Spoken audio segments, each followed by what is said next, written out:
పొద్దున మేము కొంచెం మాట్లాడుకున్నాం. మేధోమథనం జరుగుతుంది.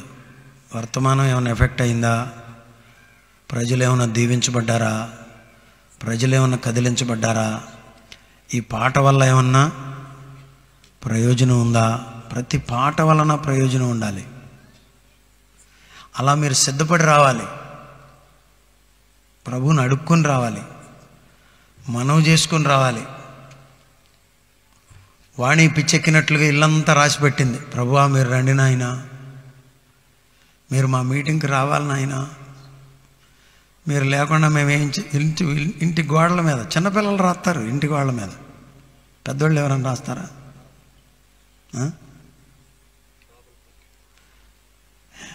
లోపల అంతా రాసి పారేసింది.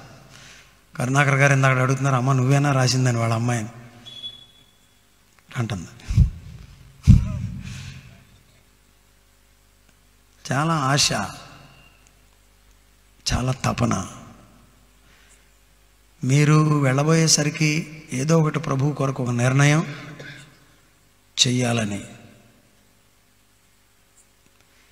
మీరు ఏదో ఒక బలమైన కార్యాలు చేయడానికి పూనుకోవాలని, వర్తమానం పనిని పూనుకొనడానికి పురికొల్పాలి.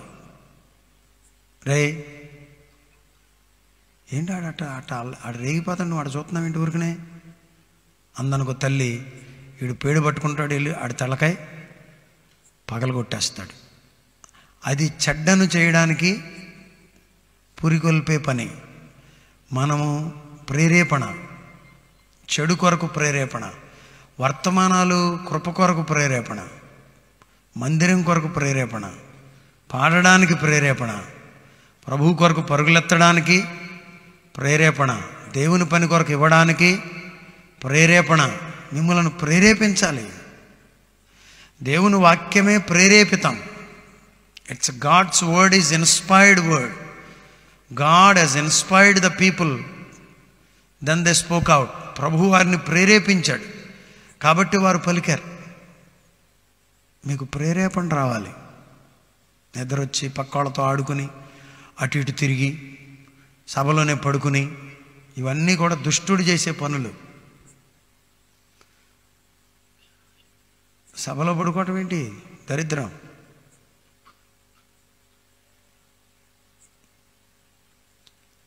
నంబర్ 1, మీరు పని కొరకు ప్రేరేపించబడాలి. మీటింగ్ అయిన తర్వాత ఒక్క 10 మంది అన్నా 20 మంది అన్నా, అయ్యా నేను సేవకు వెళ్తానండి, నన్ను సువార్త లేని గ్రామాలకు పంపండి, బైబిల్ స్కూల్కి వెళ్తానండి అని బిడ్డలు కావాలి. నాకు తెలుసు వాళ్ళు వెళ్తానన్నా కానీ మీరు ఊరుకోరు. నువ్వేదో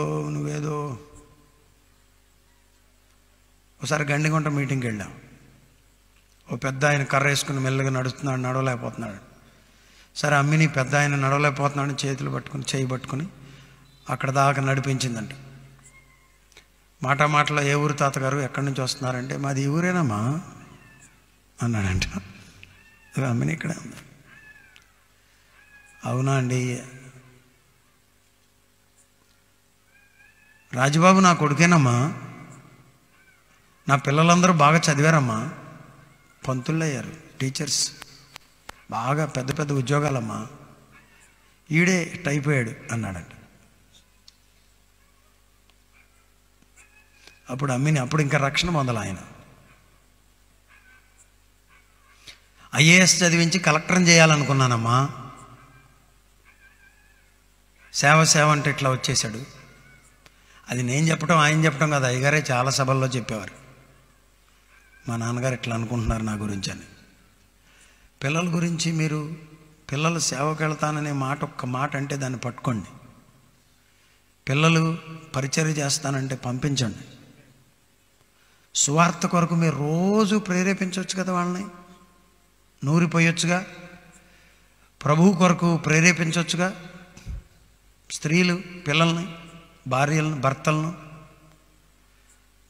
భర్తలను ప్రేరేపించవచ్చుగా. మీరు ఇక్కడ వాక్యంతో ప్రేరేపించబడితే అక్కడ ప్రేరేపిస్తారు.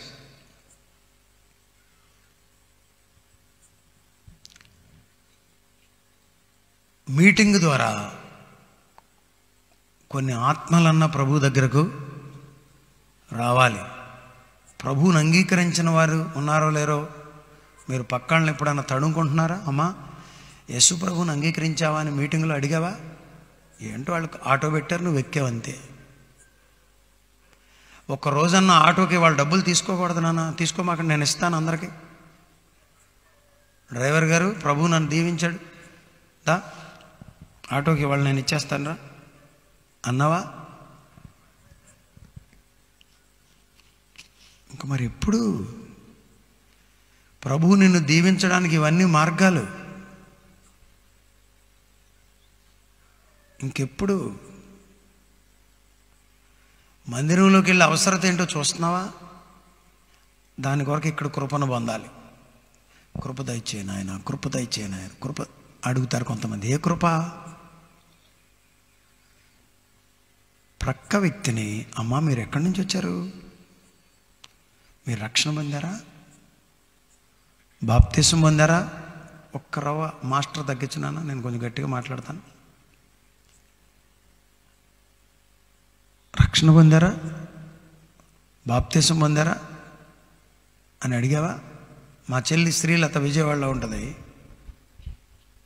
ఆమె ఓ చర్చికి పోతే ఆ పక్క ఆవిడ అడిగిందంట, మీ పేరేంటండి అందంట. శ్రీలతమ్మ అన్న. మీ ఇంటి పేరేంటి అందంట. వేమూరి అందంట. అవునా, సరే సరే కాజువల్గా అడిగిందేమో అనుకుందంట. మళ్ళీ నెక్స్ట్ సండే వెళ్ళేసరికి మరొక చోట కూర్చుంటుంది కదా, ఆ ప్రక్క ఆవిడ మళ్ళీ అడిగిందంట, అమ్మ మీ పేరేంటి. ఇంకొక ఆవిడ మీ పేరేంటి అందంట. నా పేరు పలానా అందట. అసలు ఈ పిల్ల మామూలుగా ఉండదు, మా చెల్లి చాలా అవగాహన కలిగిన బిడ్డ. మీ ఇంటి పేరు ఏంటండి అందంట ఆవిడ. ఓహో, వీళ్ళు ఇంటి పేరు ఎందుకు అడుగుతున్నారో నాకు అర్థమైందిలే. అన్నయ్య నాకు అర్థమైపోయింది అన్నయ్య. ఏమడుగుతున్నావు? సిస్టర్ మీరు ఏ ఊరు నుంచి వచ్చారు? మీరు రక్షణ పొందారా? మీరు బాప్తిస్మం పొందారా? మీ పిల్లలు రక్షణ పొందారా? అయితే రేపు తీసుకురావచ్చు కదా సిస్టర్, ప్రభువు మాట్లాడుతున్నారు కదా, సభలు ప్రయోజనకరంగా జరుగుతున్నాయి కదా, రాత్రి ప్రభు నాతో మాట్లాడారు, మీ బిడ్డలతో కూడా మాట్లాడతారమ్మా, తీసుకుని రండి అని చెప్తే చాలు. ఈ 3 రోజుల్లో 3కి చెప్పామనుకో, ఆ బిడ్డలో విత్తనాలు పడతాయి. వెళ్ళి నాన్న మీటింగ్కి రారా, చాలా బాగా జరుగుతున్నాయమ్మా, దేవుడు మాట్లాడుతున్నారమ్మా అని గనక వాళ్ళు చెప్తే, వాళ్ళు ఇక్కడికి వస్తే చాలు ప్రభు కార్యం చేస్తాడు. ఈ అమెరికా పోతారే పాస్టర్స్, వీళ్ళు ఏం చేస్తారంటే అక్కడ మాట్లాడినని చెప్పి మాట్లాడి, బ్రదర్ ఒకసారి రండి మా పరిచర్య చూడండి ఇండియాకి వచ్చి అంటారు.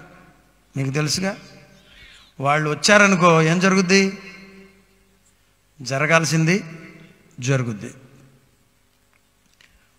వాళ్ళను పట్టుకురాగలిగితే కొంత పని జరుగుద్ది. మీరు కూడా అంతే. వాళ్ళను కనుక ఇక్కడ పట్టుకొచ్చారనుకో, మీటింగ్లో కూర్చుంటే చాలు. ఇదిగో మన సుజానమ్మ గారు ఎక్కడ ఉన్నారు, కరుణాకర్ గారు తల్లిగారు, నాన్నగారు కనబడ్డప్పుడు అమ్మ ఒక్కసారి రెండమ్మా ప్రార్థనకు అనేవాళ్ళంట. ఒక్కసారి రెండమ్మా మందిరానికి, ఒక్కసారి రెండమ్మా అనేవాళ్ళంట.